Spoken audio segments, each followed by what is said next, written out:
ನಮಸ್ಕಾರ. ಇದು AS32 ಕನ್ನಡ ಸುದ್ದಿವಾಹಿನಿ, ಜನರ ಧ್ವನಿ, ನಿಖರ ಸುದ್ದಿ. ಇಂದಿನ ಪ್ರಮುಖ ಸುದ್ದಿಗಳು ಈಗ. ಚಿತ್ತಾಪುರ ತಾಲೂಕಿನ ವಾಡಿ ಪಟ್ಟಣದಲ್ಲಿ 12ನೇ ವಿಶ್ವ ಯೋಗ ದಿನಾಚರಣೆ ಅಂಗವಾಗಿ 100 ವಿದ್ಯಾರ್ಥಿಗಳು ಸೈಕಲ್ ಜಾಥಾ ನಡೆಸಿ ಯೋಗದ ಮಹತ್ವ ಸಾರಿದರು. ಕುಂದನೂರ ವೃತ್ತದಿಂದ ಆಜಾದ್ ವೃತ್ತದವರೆಗೆ ನಡೆದ ಜಾಥಾದಲ್ಲಿ ವಿವಿಧ ಶಾಲೆಗಳ ವಿದ್ಯಾರ್ಥಿಗಳು ಭಾಗವಹಿಸಿದರು. ಪತಂಜಲಿ ಯೋಗ ಶಿಕ್ಷಕ ವೀರಣ್ಣ ಯಾರಿ ಮಾತನಾಡಿ, ಆರೋಗ್ಯಕರ ವೃದ್ಧಾಪ್ಯಕ್ಕಾಗಿ ಯೋಗ ಎಂಬ ಈ ವರ್ಷದ ಘೋಷವಾಕ್ಯದ ಮಹತ್ವವನ್ನು ತಿಳಿಸಿದರು. ಈ ಸಂದರ್ಭದಲ್ಲಿ DAV ಶಾಲೆಯ ಅನ್ವರ ಹುಸೇನ್, ಪ್ರಮೋದ್ ಕುಲಕರ್ಣಿ, B ಸುಧಾಕರ್, ರೇವಣಸಿದ್ದಯ್ಯ, ಮಹಾತ್ಮ ಗಾಂಧಿ ಶಾಲೆಯ ಲಿಂಬು ರಾಠೋಡ, ಸೆಂಟ್ ಅಂಬ್ರುಷ್ ಶಾಲೆಯ ಚಾರ್ಲಿ ಹಾಗೂ ಗಂಗಮಾತೆ ಪ್ರೌಢಶಾಲೆಯ ಮುಕುಂದ ಕರ್ಲಿ, ಮುಖಂಡರಾದ ದೀಪಕ್ ಸಾತಖೇಡ, ಭೀಮಣ್ಣ ಹವಾಲ್ದಾರ್ ಇತರರು ಇದ್ದರು. ವಿವಿಧ ಶಾಲೆಯ ವಿದ್ಯಾರ್ಥಿಗಳು ಪಾಲ್ಗೊಂಡಿದ್ದರು. ಸೈಕಲ್ ಜಾಥಾ ನಡೆಯುವ ವೇಳೆ ವಾಹನಗಳು ಮತ್ತು ಸಾರ್ವಜನಿಕರ ಸಂಚಾರಕ್ಕೆ ಯಾವುದೇ ತೊಂದರೆ ಆಗದಂತೆ ಟ್ರಾಫಿಕ್ ಅನ್ನು ನಿಯಂತ್ರಿಸಿ ಸುಗಮವಾಗಿ ಸಾಗುವಂತೆ ಪೊಲೀಸ್ ಸಿಬ್ಬಂದಿಗಳಾದ ಬಸವಲಿಂಗಪ್ಪ ಮುನ್ಗಲ್ ಮತ್ತು ಶಿವಕುಮಾರ ವರಕೇರಿ ಅಗತ್ಯ ವ್ಯವಸ್ಥೆ ಮಾಡಿದರು.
ನಾವು ಕಾರ್ಯಕ್ರಮಕ್ಕೆ ಶಿಕ್ಷಕರ ವೃಂದದವರು ಚಾಲನೆ ಕೊಡಬೇಕಾಗಿ ಕೇಳಿಕೊಳ್ಳುತ್ತೇವೆ.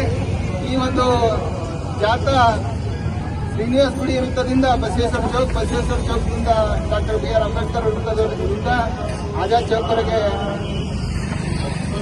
ಸಾಗುತ್ತಾ ಆಜಾದ್ ವೃತ್ತದಲ್ಲಿ ಈ ಒಂದು ಜಾಥಾವನ್ನು ಸಮಾರೋಪಗೊಳಿಸಲಾಗುವುದು.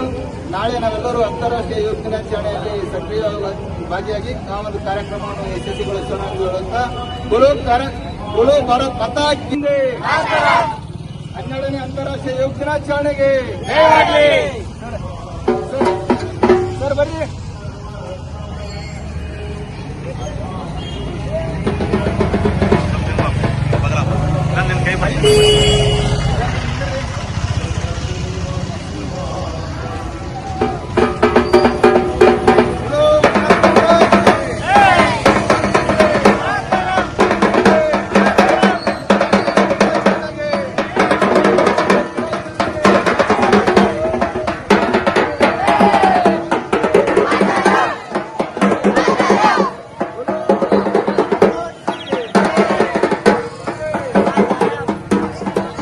ಧ್ವನಿ, ಜನರ ನಂಬಿಕೆ.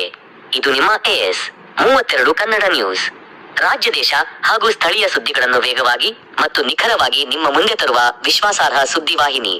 ನೋಡಿ AS32 ಕನ್ನಡ ನ್ಯೂಸ್. ನಮ್ಮ ಚಾನೆಲ್ಗೆ ಲೈಕ್ ಮಾಡಿ, ಸಬ್ಸ್ಕ್ರೈಬ್ ಮಾಡಿ ಮತ್ತು ಶೇರ್ ಮಾಡಿ.